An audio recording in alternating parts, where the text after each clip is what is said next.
Hey guys, so today we are going to do a little bit of lead lighting. I'm just going to do really basic lead lighting, although I am going to show you one of my tricks. Alright, so I'm starting with a base of Sally Hansen Creme de la Creme, which is a white with a slightly pink shimmer to it. And then I'm going to use Moira Stamping Plate Rivalda, and we are going to use this beautiful image here.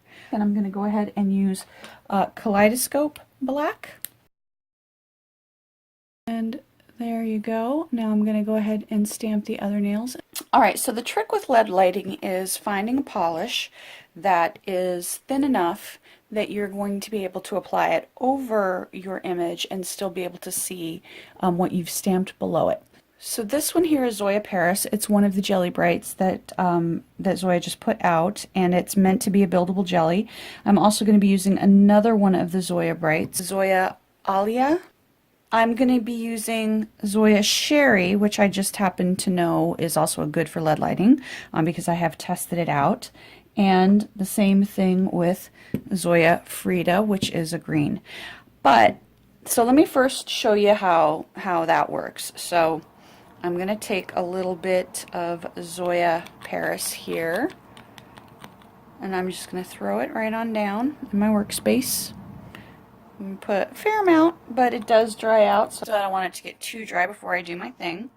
But so I'm just going to pick it up on my brush, and I am just going to apply it to the image. And you can see that the pattern of that flower underneath is still visible underneath the polish. Now, one of the things you want to do is give your stamping a minute to dry so that it doesn't end up bleeding into the polish, which can happen sometimes. And you may find, depending on the polish, that you have to go in and do a second coat to get the coverage that you want or the evenness that you want. So there you go. You can see that that flower is visible on underneath there. And so I'm going to do the same thing throughout the image with my various colors.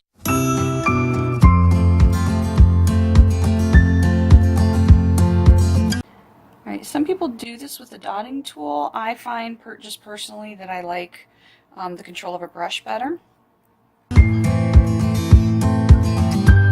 the meantime, while it's drying, what I'm going to do is I'm going to show you my trick. So this is Zoya Cam, and this is not a polish that I can lead light with. So it's a bit too thick.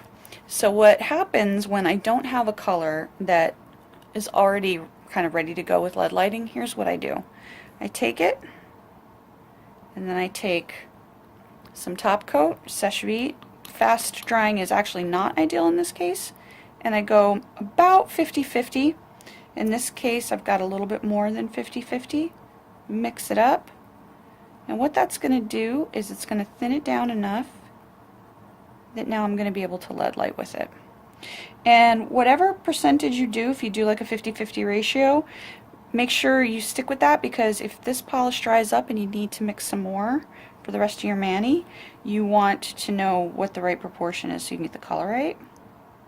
And now you can see that I can get that pretty orange color and still have that design show up underneath.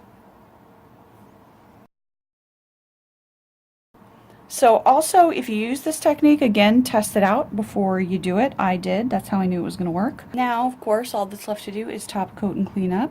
So I'm going to go ahead and do that, and I will be back with the final look. Okay, so there it is, all cleaned up. It's not a fast technique for sure, but I kind of feel like it's the nail art equivalent of the adult coloring books. It's very relaxing, and I think the results are gorgeous. So here again is the finished mani, and I will link everything down below, and thank you for watching.